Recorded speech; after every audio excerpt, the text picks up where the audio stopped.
It's really a pleasure to be here. At first blush, this topic would seem to be a fairly esoteric topic were it not for the fact that everyone in this room is going to be affected by this.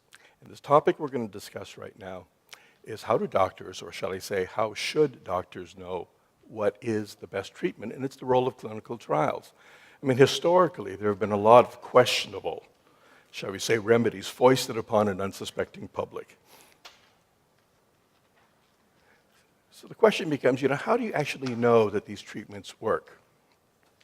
And it has to do with your ability to learn. I mean, when you're born, you rapidly develop the ability to reason, to learn, and learning leads to understanding, the ability to evaluate, and then to make choices. And the ability to reason allows you to make decisions when you have lots of interesting circumstances. For example, when things may be very complicated or when things are fairly mundane. You have to be able to make a choice here, okay? This includes if the devil's behind you, with a pitchfork in your back, facing two doors, telling you, come on, it's either one or the other. One door says, damned if you do, the other door says, damned if you don't. This is not new information. This is something which goes back to Plato, who was a 4th century Greek philosopher, 4th century BC, who in his 5th book discussed the nature of the differences between knowledge, ignorance, and opinion. You are certainly entitled to your own opinion. This is why we have favorite colors, favorite cars, favorite music, certainly politics, we know that, okay? But knowledge should influence opinion. And as knowledge grows, it should mitigate how you learn, how you think about things. Now, when you have a medical question, I bet most of you do this. You Google it, but Google websites can be good and sometimes not so good. So you rely on TV, radio, articles in magazines and newspapers, columns. You can always rely on my column, of course. Infomercials. I always tell my patients, watch out for anything that has a 1-800 number at the bottom or operators are standing by. Books by a doctor, okay? But media doctors and celebrities, and my favorite, of course, are friends and family. You could be sitting around the kitchen table or at a Starbucks talking over the latest medical advances that you might see in some unusual sources, or one of my favorites, good news for smokers. New vitamin cigarettes will add years to your life. A pack a day will keep the doctor away, say experts. Okay, well, your question should be that, does your doctor get his information from those sources? I mean, that's important because after 5 years, it's been estimated that half of what a doctor knows becomes out of date, which means that after 10 years, if he's not been keeping up, only 25% of what he knew 10 years ago is still valid, and he may be taking care of you. So doctors get their information from peer-reviewed journals, and we'll talk about peer-reviewed in a little bit. The internet, of course, but specialty sites, meetings, especially specialty societies, colleagues that we respect, and pharmaceutical and technical representatives, and believe it or not, you. Because no one's more interested in your health than you, and you have Googled a lot of things, and you bring them to the physician, and he has to actually take responsibility for assessing and talking to you about that, and sometimes he'll learn something from there. But where do those sites get their information? The most powerful tool that we use is something called the clinical trial. And we're going to talk about this, but obviously I want to point out to you that not everything requires a clinical trial. For example, assessing whether a parachute is useful. Okay, that doesn't require a trial to sort that out. Or some things are just pretty silly. You don't have to worry about that very much either to study that. But some things are worthy of study. Half of us in this room are going to die of this.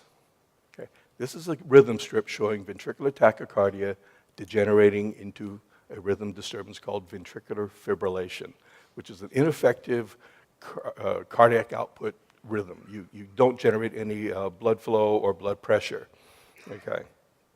This is what, when you see on television or movies, is when they apply the paddles and do the counter shock to defibrillate somebody. Now, before there were coronary care units, we used to take patients with heart attacks and just put them in bed for up to 6 months, and they were often retired early.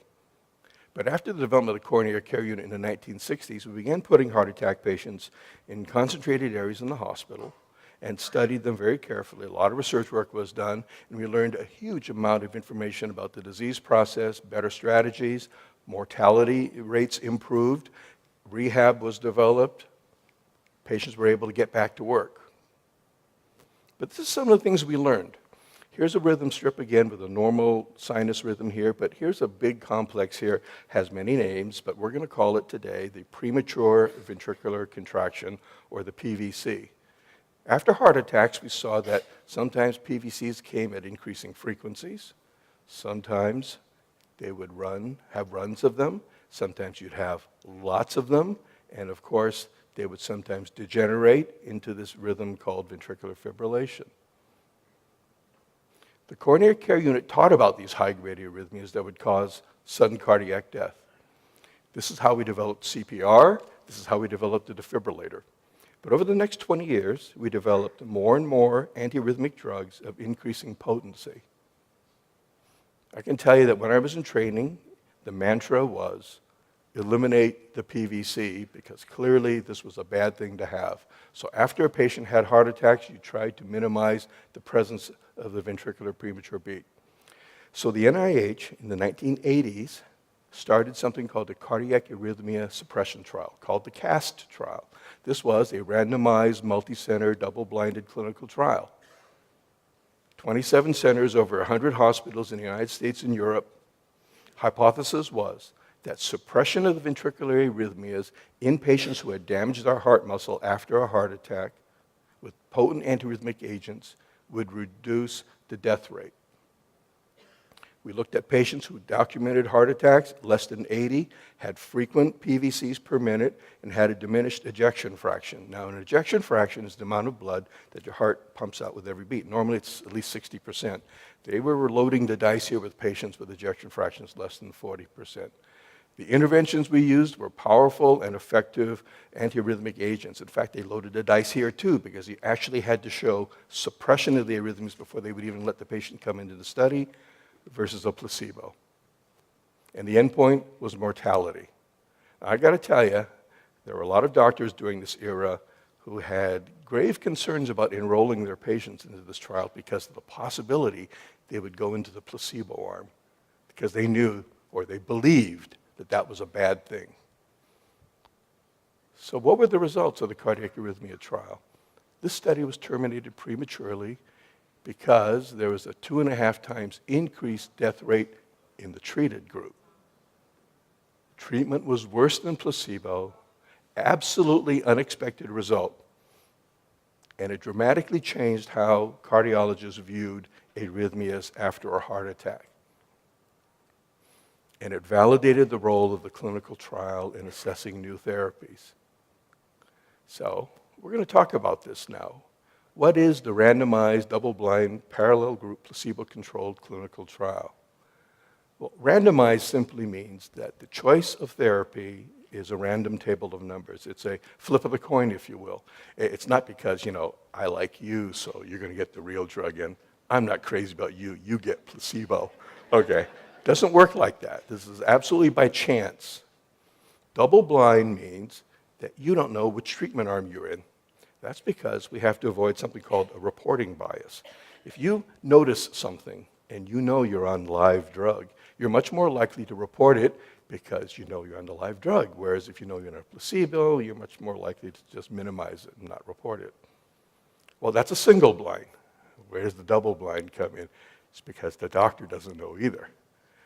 That's because he has an interpretation bias you want to avoid. If he knows you're on live drug, he's much more likely to report a side effect if you report something, if he knows you're on the live drug. And similarly, he's much more likely to think it's just gas if you report something and he knows you're on placebo. Parallel group means that every arm, every group that you're studying has to be exactly comparable to the others, statistically and scientifically. And placebo means that you are comparing the new therapy versus a blank. Now, note that I'm not saying no therapy, Because in the placebo arm, you're talking about patients who have the optimal treatment already, because there's no point in comparing a new drug against nothing. You want to compare some new intervention versus the best available. So the placebo arm actually is getting the best known therapy.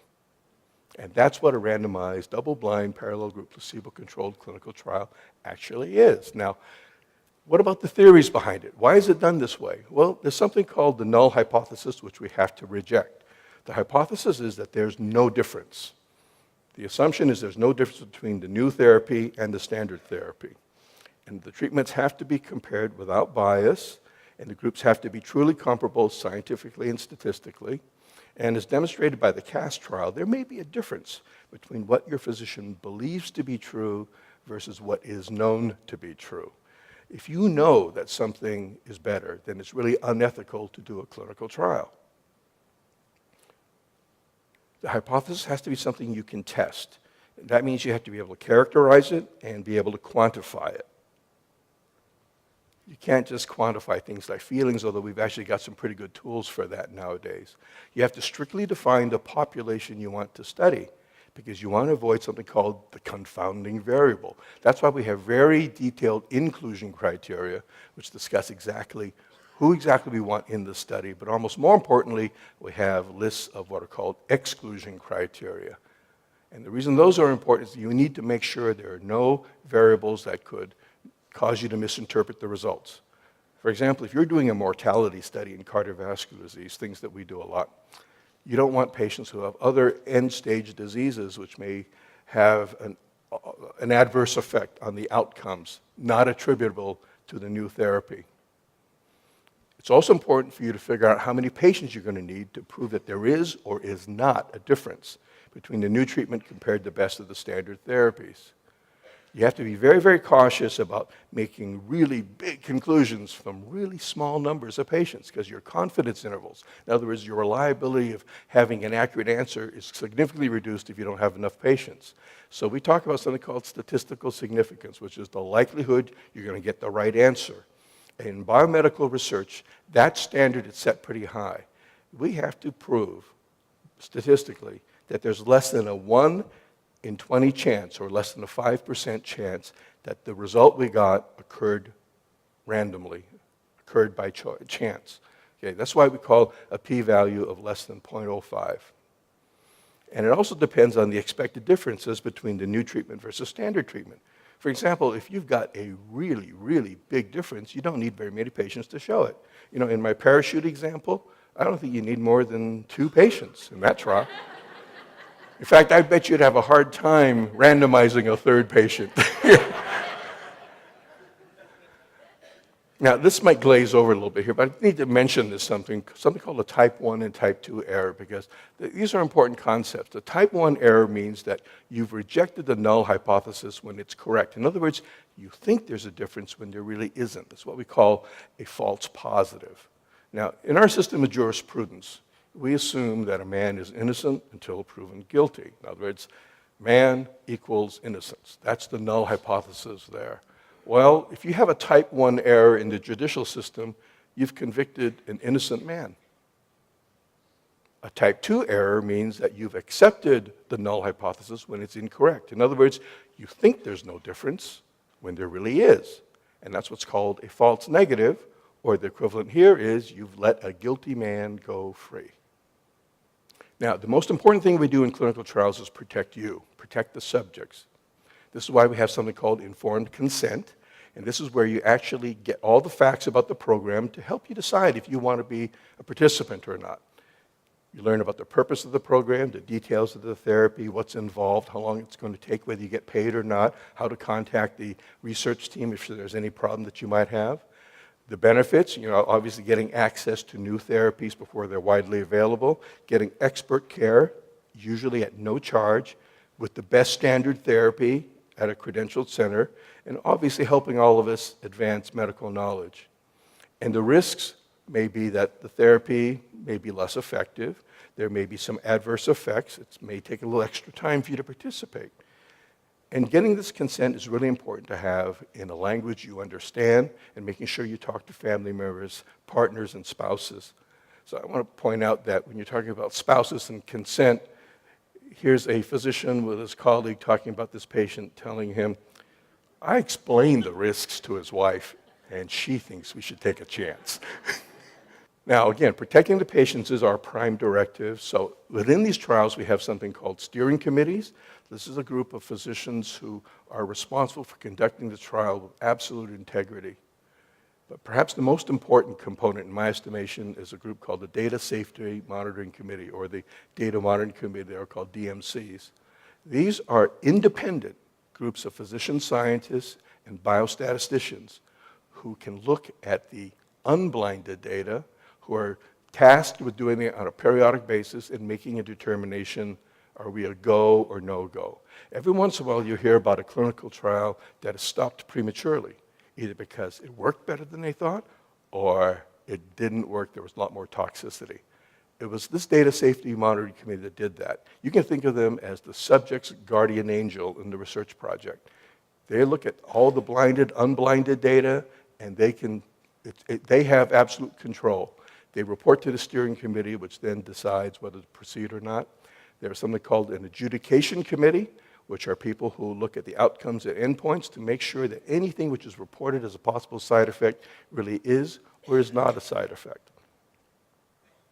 Now, most trials today are all registered at clinicaltrials.gov. So that means that in the old days when you always thought that, the sponsor was doing a study, they didn't get the result they wanted, so they just never reported it. They can't do that anymore. Okay, you can't bury a bad result because now the feds require that these trials are all registered internationally as well. You have updated investigational product information, which means that if there is any research project going on anywhere in the world and something is reported in some other part of the world using this particular agent, we are notified as investigators. We also have ongoing site visits, scheduled monitoring visits to make sure that we are performing up to snuff, as well as audits that can occur randomly or if there's a reason for them to audit you. Now let's say all this is done and now we get the results. How do doctors get the information? They get published in journals and websites that are peer-reviewed. Peer-reviewed means that the manuscript that is submitted is subject to intensive review by other physician scientists who are not related to the trial, whose job is to pick it apart, to look for flaws in their logic, their methodology, or their analysis, to bring in additional information that might help clarify what the results they got or why they didn't get the results they thought. After passing that and through the editorial review, a journal that is peer-reviewed may publish this on their journal or their website, and that gives the study huge credibility. This is not being published in a small journal or a self-published journal or worse, a tabloid, okay? These are peer-reviewed journal sources. We have something called continuing medical education programs, which are rigorously controlled. These are programs which minimize any marketing bias to educate physicians. And we have medical social networks which are monitored. And again, we have you. Because given the internet, you might pick up a story and you're going to bring it to the doctor's attention. And his job is to then either validate, confirm, or deny that this is actually a valid study applicable to you. And that, my friends, is how doctors know what the best treatments are. So I'm going to close with a quote from perhaps one of the finest scientific minds humanity has ever produced.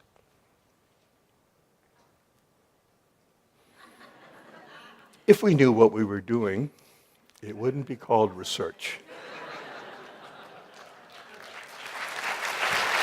Thank you.